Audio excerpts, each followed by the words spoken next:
5 steps to handle a sudden inheritance. What would you do if a large sum of money suddenly landed in your bank account tomorrow? For some people, it's the result of an inheritance, selling a business, or even a legal settlement.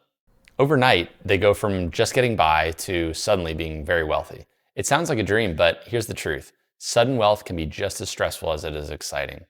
Hi, I'm Justin Kuntz, Managing Director of Pacific Wealth Management, helping you make good financial decisions through sound management for a secure future. Let's start with the basics. Where do you put the money when you get it? Do you go with a bank or a credit union?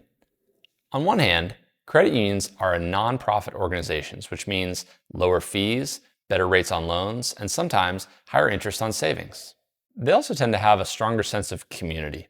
The trade-off, however, is that they have fewer branches, ATMs, and services, which means it can make accessing your money a bit less convenient. Banks, on the other hand, are for-profit entities. They typically offer more convenience with larger network of branches, ATMs, and a wider range of financial services. However, loans and interest rates may not necessarily be as favorable, and you might not get the same personal touch that you would with a credit union. At the end of the day, there's no single right choice. It all comes down to what matters most to you, a sense of community, lower costs, or broad access and convenience. Either way, your money's safe. Credit unions are insured by the NCUA, and banks are insured by the FDIC, both up to $250,000 per account type. The next step is making sure that your money's not just sitting there idle, while also not necessarily taking too much risk, at least for a component of it. Before you even think about long-term investing and growth, you need to create a safety net.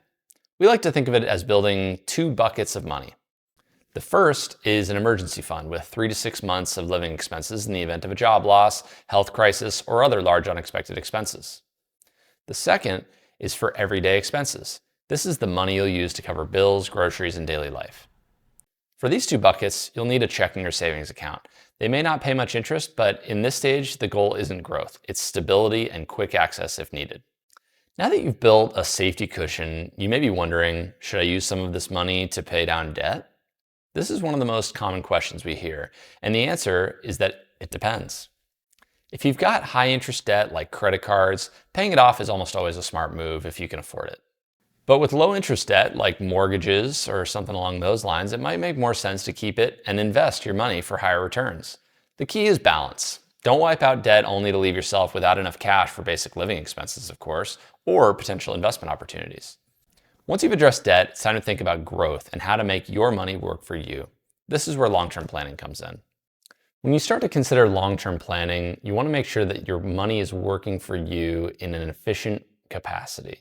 What that translates into is getting money into productive assets that can grow, but also not necessarily be as volatile to the point where you might lose it or it's basically gambling money. At Pacific Wealth Management, that's exactly how we help. We create comprehensive financial plans that match our clients' goals, timeline, and risk tolerance.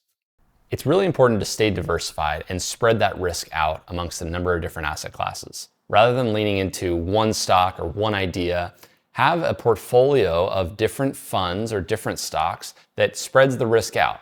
That can allow for great growth over time, but also not necessarily elevated levels of risk that could jeopardize your financial plan in full. Think of it in two terms, 2 buckets of money. With short-term money, money that you might need within a year or 2 years or 3 years that you might put down for a down payment or another big purchase, you're going to want to invest in things that are relatively low in risk. Things like potentially even CDs, money market funds, or other more fixed income oriented investments like bonds, that kind of thing. For longer term money that you think you probably won't touch for a number of years, decades even, think about your retirement assets. These are investments that you can basically take another step or 2 or 3 up the risk ladder and ultimately invest in things like the stock market or other alternatives that might be more productive over time than a money market fund and maybe a little bit more volatile as well. But because you're not going to be touching the money, you can essentially ride out that volatility over time. But here's the thing. None of this matters if you end up listening to the wrong people. When people know that you've come into money, the advice and sometimes the requests start pouring in. Even friends and family may encourage you to invest in their ideas. And while they may mean well, they're often not qualified to give financial advice. If you choose to work with a wealth advisor, make sure that they're a certified financial planner or a registered investment advisory firm. Both are fiduciaries, which means they're legally bound to act in your best interest. Bottom line, Take your time, do your research, and never feel rushed into making any kind of decision, even though you may feel that pressure from outside sources.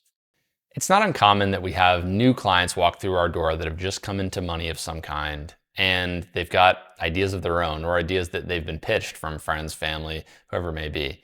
A lot of times these investment ideas are pretty risky in nature, like a new restaurant or a new business, or even a real estate investment or an individual stock.